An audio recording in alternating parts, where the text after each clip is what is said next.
एक छोटे से गांव में एक दरिद्र विधवा ब्राह्मणी रहती थी। 6 वर्षीय बालक मोहन के अतिरिक्त उसका कोई नहीं था। वो 2-4 भले घरों में भिक्षा मांगकर अपना तथा बच्चे का पेट भर लेती और भगवान का भजन करती थी। भीख पूरी न मिलती तो बालक को खिलाकर स्वयं उपवास कर लेती। यह काम चलता रहा। ब्राह्मणी को लगा कि ब्राह्मण के बालक को तो 2 अक्षर न आए यह ठीक नहीं है। गांव में पढ़ने की व्यवस्था न थी। गांव से 2 कोस एक पाठशाला थी। ब्राह्मणी अपने बेटे को लेकर वहां गई। उसकी दरिद्रता तथा रोने पर दया करके वहां के अध्यापक ने बच्चे को पढ़ाना स्वीकार कर लिया। वहां पढ़ने वाले छात्र गुरु के घर में रहते थे, किंतु ब्राह्मणी का पुत्र मोहन अभी बहुत छोटा था और ब्राह्मणी को भी अपने पुत्र को देखे बिना चैन नहीं पड़ता था। अतः मोहन नित्य पढ़ने जाता और सायंकाल घर लौट आता। उसको विद्या प्राप्ति के लिए प्रतिदिन 4 कोस चलना पड़ता। मार्ग में कुछ दूर जंगल था। शाम को लौटने में अंधेरा होने लगता। उस जंगल में मोहन को डर लगता था। एक दिन गुरुजी के यहाँ कोई उत्सव था। मोहन अधिक देर हो गई और जब वो घर लौटने लगा रात्रि हो गई। अंधेरी रात जंगली जानवरों की आवाज़ों से बालक मोहन भय से थर-थर कांपने लगा। ब्राह्मणी भी देर होने के कारण बच्चे को ढूंढने निकली। किसी प्रकार अपने पुत्र को वह घर ले आई। मोहन ने सरलता से कहा, माँ, दूसरे लड़कों को साथ ले जाने दो, उनके नौकर आते हैं। मुझे जंगल में आज बहुत डर लग रहा था। तू मेरे लिए भी एक नौकर रख दो। बेचारी ब्राह्मणी रोने लगी। उसके पास इतना पैसा कहाँ कि नौकर रख सके। माता को रोते देख मोहन ने कहा, माँ तू रो मत, क्या हमारा कोई और नहीं? अब ब्राह्मणी क्या उत्तर दे? उसका हृदय व्यथा से भर गया। उसने कहा, बेटा, गोपाल को छोड़कर और कोई हमारा नहीं है। बच्चे की समझ में इतनी सी बात आई कि कोई गोपाल उसका है। उसने पूछा, गोपाल कौन? वे क्या लगते हैं मेरे और कहाँ रहते हैं? ब्राह्मणी ने सरल भाव से कह दिया, वे तुम्हारे भाई लगते हैं। सभी जगह रहते हैं परंतु आसानी से नहीं दिखते। संसार में ऐसा कौन सा स्थान है जहाँ वे नहीं रहते? लेकिन उनको तो देखा था ध्रुव ने, प्रहलाद ने और गोकुल के गांव गोपू ने। बालक को तो अपने गोपाल भाई को जानना था। वो पूछने लगा, गोपाल मुझसे छोटे हैं या बड़े? अपने घर आते हैं या नहीं? माता ने उसे बताया, तुमसे बड़े हैं और घर भी आते हैं, पर हम लोग उन्हें देख नहीं सकते। जो उनको पाने के लिए व्याकुल होता है, उसी के पुकारने पर वे उसके पास आते हैं। मोहन ने कहा, जंगल में आते समय मुझे बड़ा डर लगता है। मैं उस समय खूब व्याकुल हो जाता हूँ।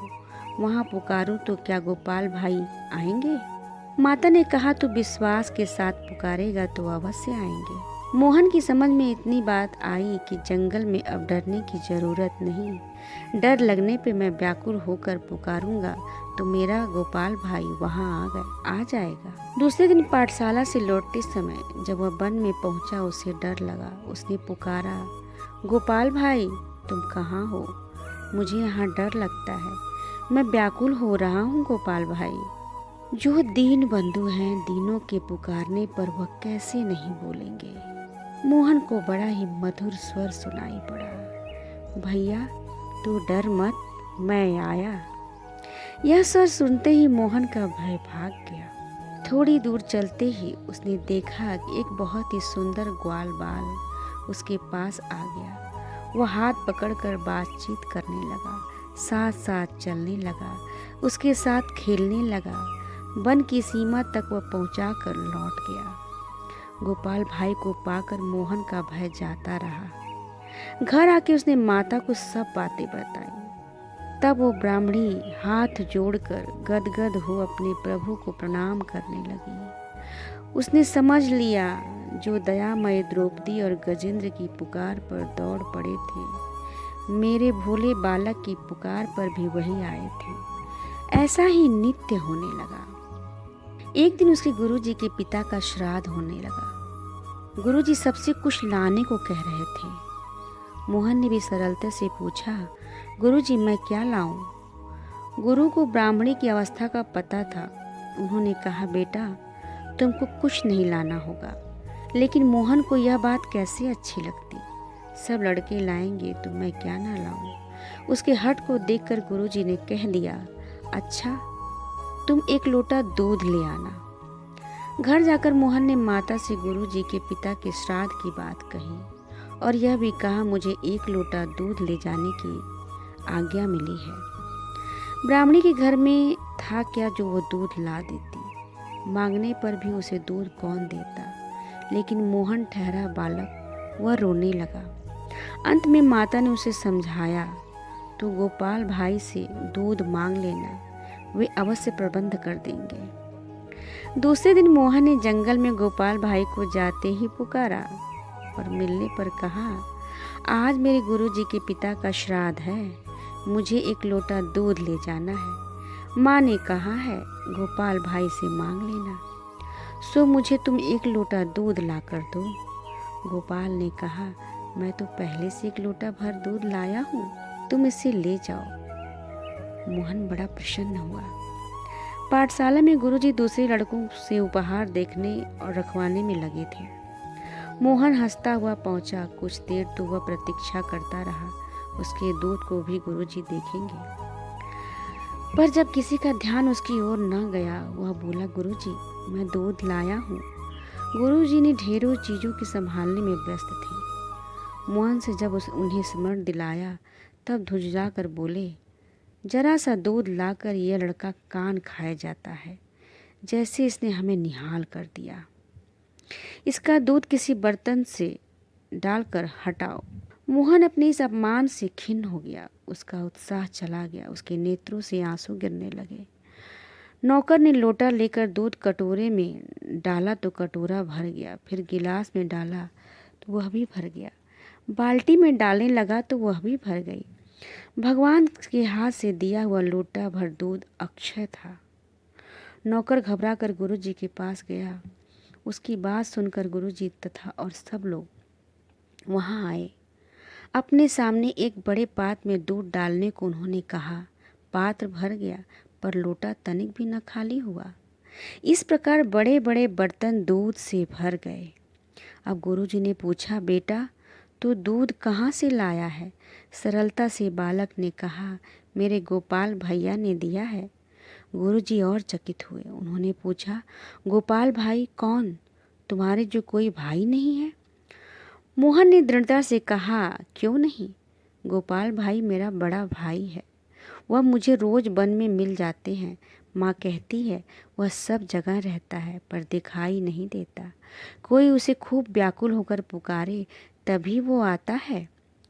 उससे जो कुछ मांगा जाए वो तुरंत देता है। अब गुरुजी को समझना नहीं था। मोहन को उन्होंने हृदय से लगा लिया। श्राद्ध में उस दूध से खीर बनी और ब्राह्मण उसके स्वाद का वर्णन करते हुए तृप्त नहीं होते थे।